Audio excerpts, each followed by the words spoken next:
সূরা আল বাকারা আয়াত নম্বর হচ্ছে 22।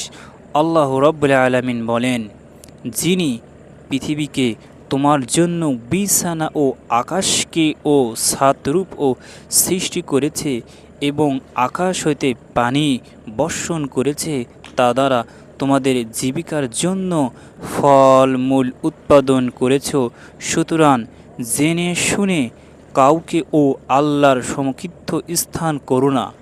হেদায়েত এবং গোমরাহকারীর দিকে মানুষের তিনটি দলে কথা উল্লেখ করার পর মহান আল্লাহ এক তার ইবাদের প্রতি আহ্বান প্রত্যেক মানুষকে করা হচ্ছে। বলা হচ্ছে, যখন তোমাদের ও তারা বিশ্বাস জাহানের সৃষ্টি আল্লাহ তোমাদের সমস্ত প্রয়োজন ব্যবস্থা তিনি, তো তখন তোমরা তাকে বাদ দিয়ে অন্য ইবাদত কেন করো? অন্যের তার সাথে অংশীদার স্থাপন কেন করো?